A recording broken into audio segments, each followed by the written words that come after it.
eläin kävi tuossa pinnassa. Joku muu kuin kala. En nähnyt mikä oli. Varmaan joku savu tai joku, en mä tiedä. Kato perkele majalla. Voi herra jumala. Äkkiä kameraa.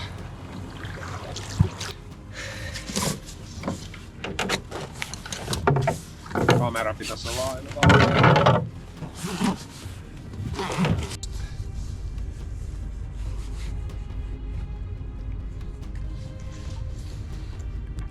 Tää ei ollut ensimmäinen kerta, kun mä en saanut majavaa kuvattua, vaikka mä näin majavaa.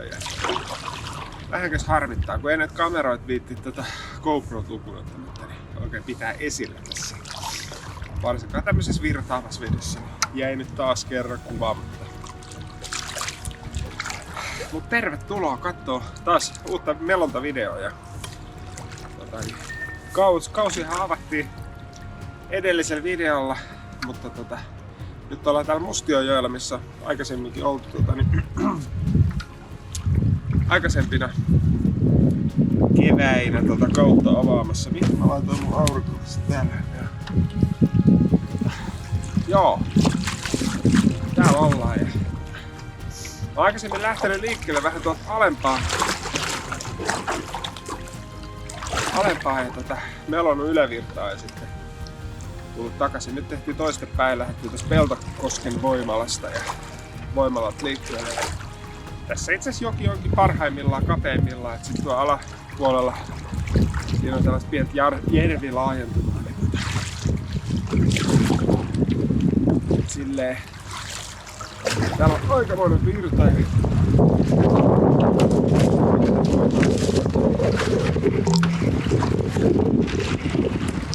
Mentiin vähän pusikon kautta.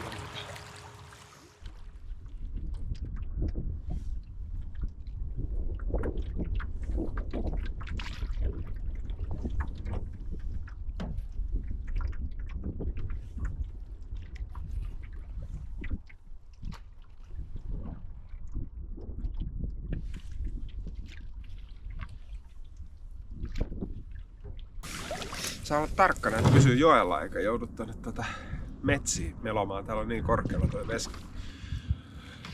Mutta niin, se piti sanoa, että tää mikä tässä ihan lähiaikoina tulee tapahtumaan on se, että kanavalle tulee se 10 000 tilaajia, enää vajaa 20 kappaletta. Kenties tulee tän uusimman videon niin seurauksena sit menee se 10 000 täyteen ja mä oon siitä tosi otettu.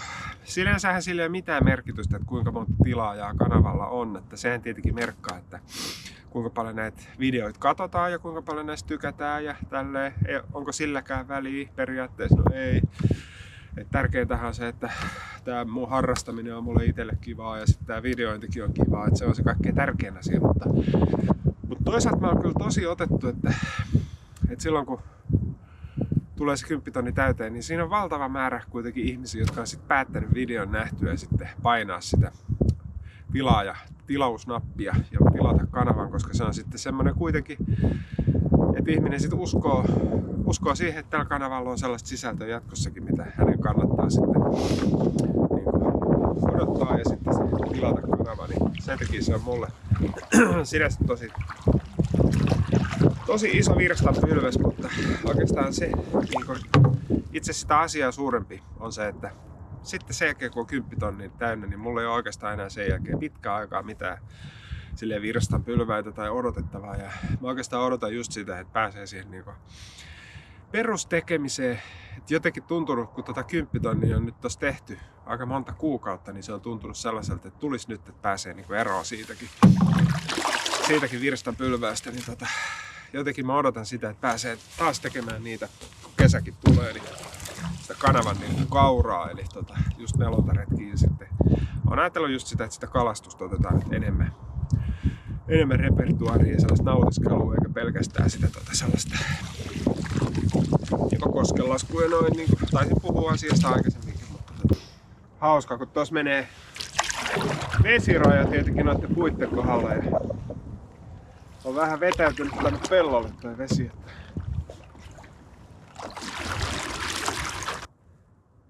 Tullaan seuraavaksi Junkarsborgin linnan raunioille. Tossa on tämmönen silta ja tommonen virtapaikka. Voi sanoa oikeastaan ihan koskikin, niin ei nyt lasketa sitä vaan.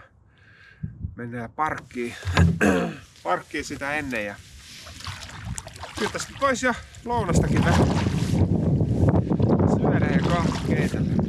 Tuo on hieno paikka, mutta mä en ole varma, että päässytkin sieltä ylös, kun mä lasken, jos mä lasken sen.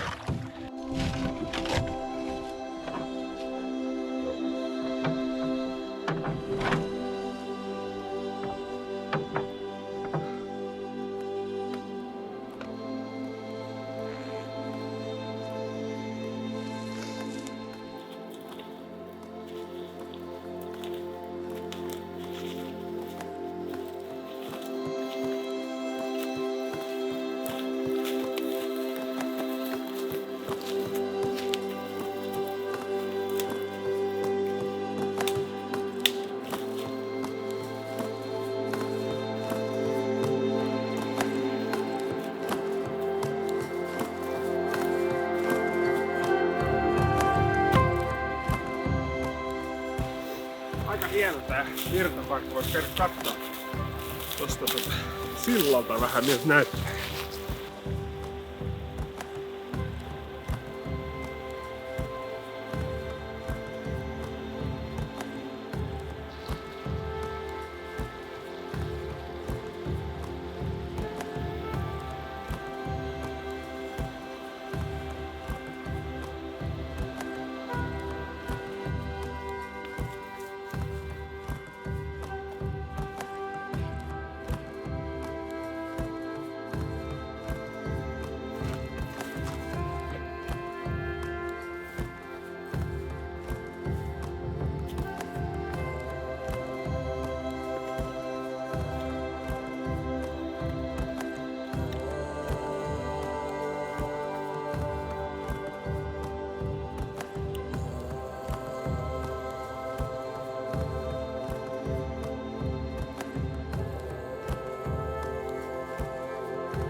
Keitäväs kahvit vielä, kun tuo ruoka tuossa tekeytyy. Ja siihen on tosi hyvä homma tämmönen termosmoki tuohon kahviin, koska tuommoisen retkikeittimen kun keittelee, niin sitten aina se ajoittaminen on vähän hankalaa, niin sitten voi esimerkiksi kahvitkin keittää tässä samoilla vesillä ja sitten termarissa ne kuitenkin sitten kahvi pysyy kuumana kun syö ja sitten juo vasta sitten kahvit sen päälle, niin ei tarvitse syödä ja juoda niitä silleen väärässä järjestyksessä. Kahvikin alkaa jo kiehua tässä, mutta Peru Kutskoo Cafetorian perulaiskahvia. Pitäisi löytyä kukkaisuutta ja vähän jotain päärynää ja karamellia, niin katsotaan löytyykö semmosia.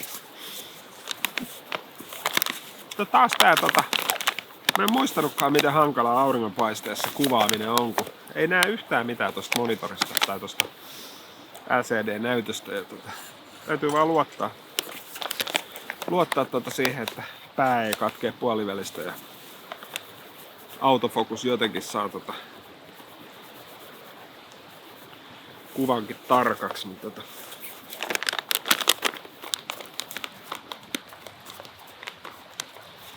tää on sitten äärimmäisen kätevä MSR Mug Mate. En sano sitä mainostaakseni tuotetta, mutta kun mä tiedän, että taas kerran joku kysyy, niin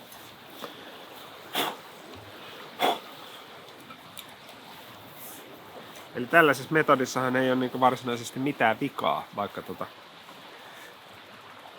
onkin hyvän kahvin ystävä ja tottunut semmoiseen niinku hifistelyyn, niin välttämättä se ei aina mene niin, että monimutkainen on se kaikista paras tai kallein on se paras, vaan aika simppeli tapa. Tehdään tää kahvi niin kuin keitettäisiin teetä, eli uutetaan se tosta läpi ja sitten vähän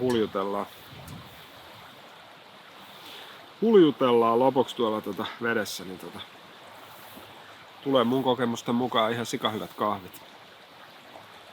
Mua pikkasen harmitti jälkeenpäin, kun mä sillä viime videolla, kun mä olin Vantaajoella melomassa, niin muistanut sitä niin toitottaa tai sanoa, että turvallisuusasiat on tietenkin tosi tärkeää talvimelonnassa. Ja mä en tiedä näkyykö kameroihin, mutta mullahan on kuiva puku täällä alla. Se on ihan niin kuin numero 1. Ja sitten tietenkin kuivat vaihtovaatteet vedenpitävässä kassissa, että jos kävis mulahtaa, niin olisi sitten kuivat vaatteet päälle. Ja sitten ei ole huono idea tämmöisessä paikassa, missä ei ole apua saatavilla samalla tavalla kuin esimerkiksi Vantaajoella, niin ottaa kuivasäkkiin muutamia klapeja ja sytykkeet ja pikkupullo bensaa, että saa tarvittaessa se hätänuotio sytytettyä, mutta se ei ole nyt ehkä sillä Vantaajoella kaikista oleellisin seikka, että tavallaan siellä saat sitten kuitenkin tarvittaessa vaikka ambulanssi paikalle ennen kuin on mikään nuotio sytytetty. Mutta jos olet harkinnut melontaharrastuksen aloittamista, niin nyt juuri tällä hetkellä ei ole oikea hetki, että odotat kevättä ja mielellään kesää. Tietenkin lämpimisvesissä on hyvä ja turvallinen meloa, kun vertaa näihin. Aika pitkälle kevääseen on kuitenkin aika viileät vedet, niin vaikka melonta on tosi kivaa ja mä suosittelen sitä jokaiselle, niin suosittelen kuitenkin näitä talvimelontajuttuja niin kuin katsomaan silleen, että en missään tapauksessa niin kuin silleen suosittele ihan jokaiselle, että pitää vähän tietää mitä tekee.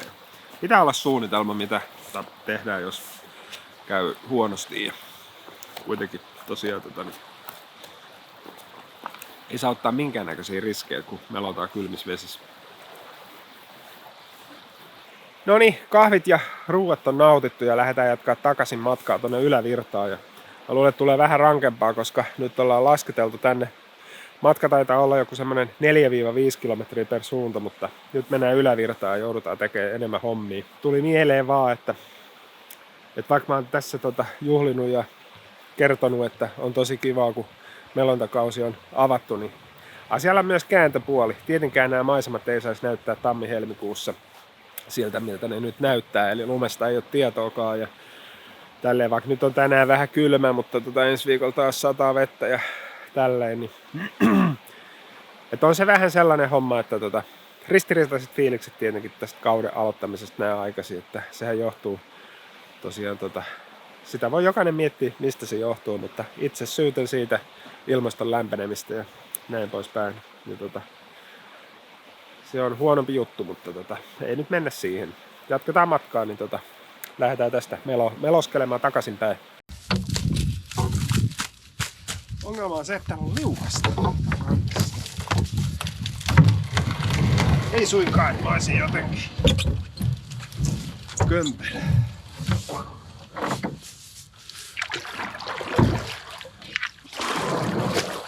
Mä oon ketterä nuori puu. Siinä on joku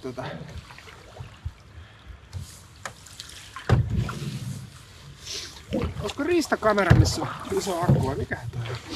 Käydäs kattoo. Sen kattoo, jos siinä on yhteystietoja, niin voisin lähettää viestin, että toi on kohta vedessä toi.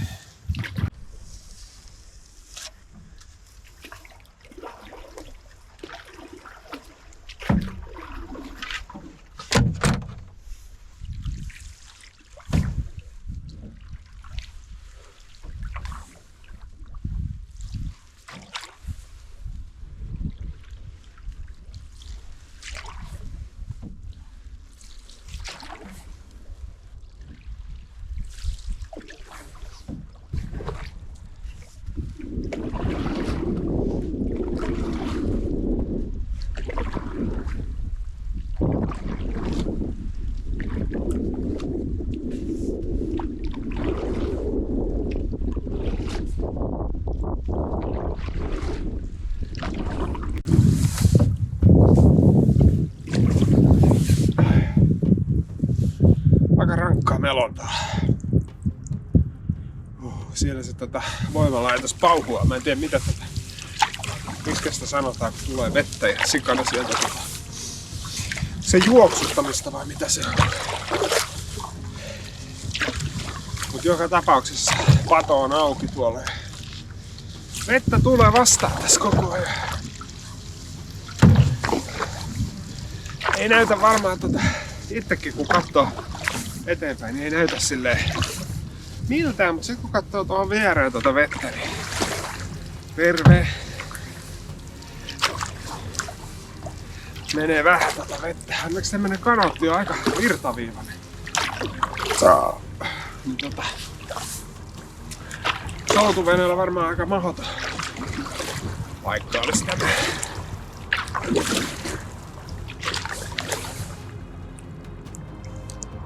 Ei näy sitä meidän majavaa nyt. No majava. Toisella kerralla sieltä. Olisipa kiva kuvata tuolla sieltä. Eläimiä välillä. Aina tulee palautetta, kun näkyy liikaa omaa naamaa. Mä siihen kyllä sen verran sanoin, että tulee kyllä jatkossakin siinä mielessä näkymään, että tää YouTube on vähän tämmönen paikka, missä on niin sanottuja blogeja, tai oikeastaan joka tapauksessa tää sisältö eroaa sillä lailla luonto-ohjelmista ja tämmöisestä. Mä itse katon YouTubesta myöskin tavallaan tyyppejä, jotka harrastaa esimerkiksi retkeilyä ja tolleen. Mutta sit jos mä haluan katsoa luonto-ohjelmia, luontoelokuvia, niin kyllä ne sit pitää olla sellaisia isomman budjetin tuotantoja, mitä sitten löytyy vaikka nyt Yle Areenasta ja BBCltä ja Netflixistäkin. Niin Mutta kyllä mä ajattelin, että olisi se kiva kyllä vähän enemmän kuvata sitä luontoa ulottuvammalla objektiivilla, mutta se on vähän hankala tosiaan, niin kuin on monta kertaa sanonut tästä kanootista käsin.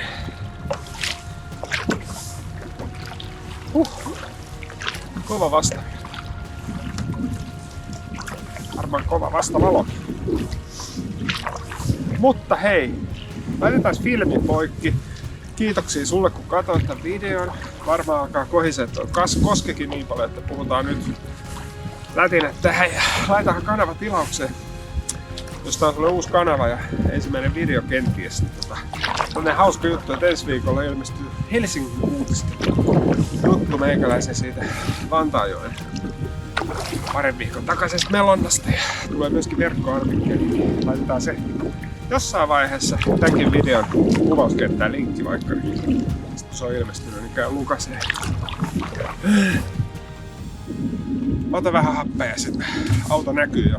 Niin melon tästä vie sinne, mutta nähdään me seuraavassa videossa. Mikä se nyt sit onkaan, en osaa vielä sanoa. Moikka vaan kaikille!